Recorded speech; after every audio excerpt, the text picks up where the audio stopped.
Salam sejahtera saya ucapkan kepada Encik Jamal dan rakan-rakan sekalian.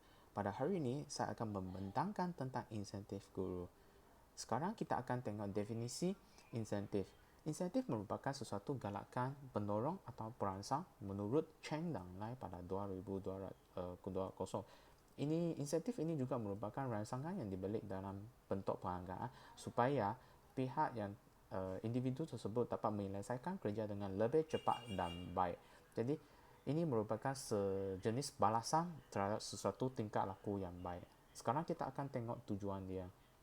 Tujuan insentif ini sebenarnya untuk meneruskan kelangsungan sesebuah organisasi, kerana sekiranya pekerja itu diberi insentif, maka dia akan lebih bermotivasi dan semangat untuk meneruskan kerja. Jadi sebuah organisasi dapat diteruskan.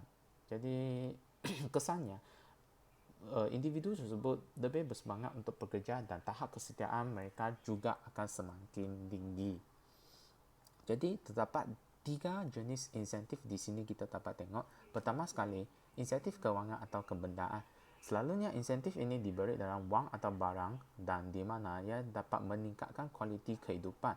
Jadi contoh di sini ialah peningkatan gaji pokok dan perbelanjaan sara hidup. Dan mengenai contoh yang saya boleh bagi ialah peningkatan gaji pokok ini selalunya akan diberi kepada penjawat awam, terutamanya saya seperti seorang guru. Setiap tahun akan menerima kenaikan gaji pokok sebanyak 225. Ini merupakan insentif yang diberi kepada guru kerana telah berusaha untuk mengajar murid dengan sedaya upaya. Jadi bagi saya ini merupakan satu insentif yang mendorong saya untuk mengajar dengan lebih baik kerana saya ingin mendapat insentif ini. Insentif ini akan ditarik balik sekiranya prestasi anda menurun dari ketetapan yang ditetapkan. Seterusnya kita akan tengok insentif bukan kewangan. Selalunya insentif ini diberi dalam bentuk penghargaan atau pengiktirafan secara lisan atau tertulis. Contoh di sini kita boleh tengok ialah sijil, piala atau pingat. Sebagai contoh, selalunya saya akan mengisi borang secara online. Saya bertanggungjawab untuk mengisi semua ini. Jadi selalunya saya akan isi dengan cepat sekiranya PBD sana dia telah meminta untuk pengisian borang semua ini. Jadi guru besar dia selalu memberi pujian kepada saya, iaitu syabas kerana dapat mengisi dengan cepat.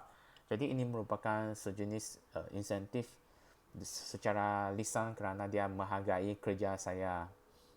Seterusnya mengenai bertulis, saya pun pernah mengeluarkan soalan ujian pra-UPSR untuk seluruh daerah Baram sana.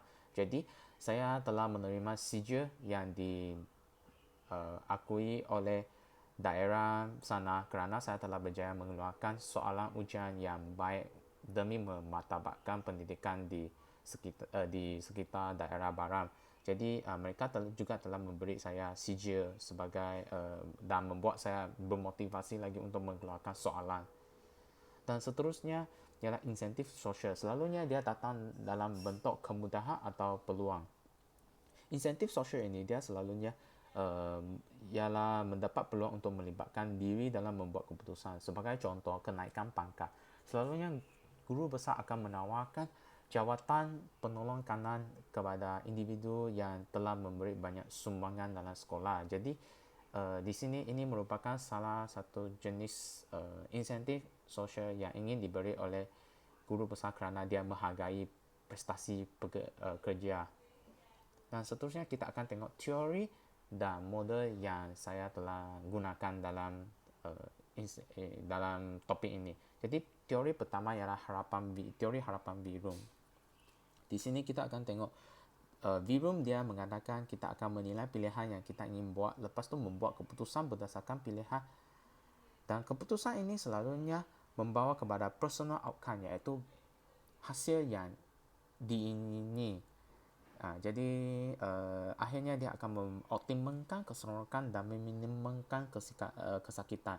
Jadi di sini dia akan mengeluarkan hasil peribadi yang terbaik. Jadi sebagai contoh yang dapat saya bagi ialah pilihan saya ingin memberi suasana pembelajaran yang menarik kepada murid saya. Jadi saya akan membuat keputusan untuk membuat slide pada waktu cuti ini supaya murid saya dapat belajar dalam situasi yang menarik dan tidak akan berasa bosan. Jadi di sini saya akan mendapat hasil peribadi terbaik, iaitu saya dapat menjangka bahawa murid saya akan belajar dengan situasi yang seronok, iaitu mengoptimalkan keseronokan, di mana saya akan juga berasa seronok kerana murid saya dia faham semua benda dan saya tidak akan macam sangat kelang kabut mau fikir bagaimana mau meningkatkan, kerana mereka berminat untuk belajar dan akan pergi belajar sendiri. Dan meminimkan kesakitan ialah saya pun tidak perlu risau murid saya tidak akan tidak berminat belajar. Jadi di sini kita akan tengok Virum dia juga mengketakkan tentang harapan usaha yang akan menghasilkan prestasi penyebab, iaitu prestasi tersebut, dan nilai selalunya dalam ganjaran atau insentif. Jadi dia akan mengeluarkan motivasi. Jadi ini ialah merupakan formula yang dicadangkan oleh Virum bagi mendapatkan sesuatu benda, sesuatu motivasi. Seterusnya kita akan tengok carta alia Virum, di mana bagaimana dia akan bagaimana dari pertama sekali yang saya pemberian contoh murid saya ingin murid mendapat keseronokan sampai akhir ada motivasi untuk membuat.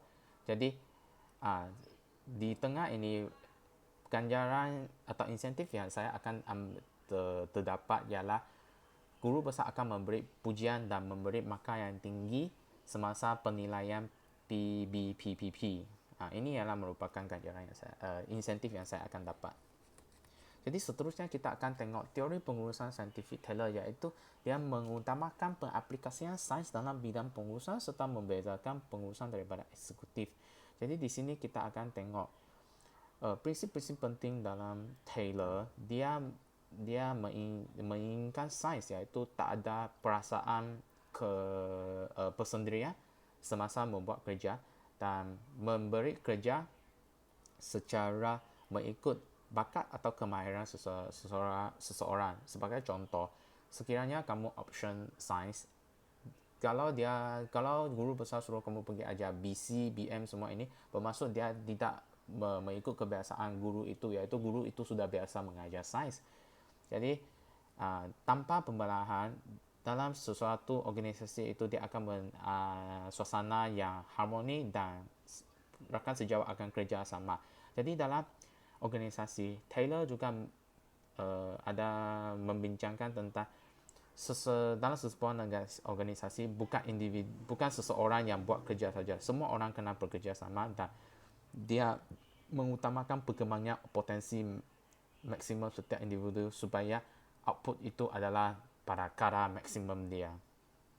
Jadi di sini Taylor, pengurusan saintifik Taylor dia berorientasikan tugasan, insentif dan latihan. Jadi dia memastikan setiap pekerja akan menghasilkan kuantiti dan kualiti kerja yang setinggi mungkin dia.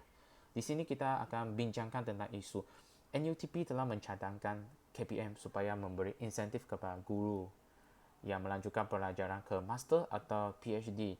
Sebab menurut Amelia 2017, pemberian insentif material ini dapat meningkat atau sekurang-kurangnya mengekalkan motivasi guru. Jadi guru akan lebih bermotivasi untuk belajar lebih banyak sekiranya insentif, dan belajar lebih banyak di sini bermaksud melanjutkan pelajaran.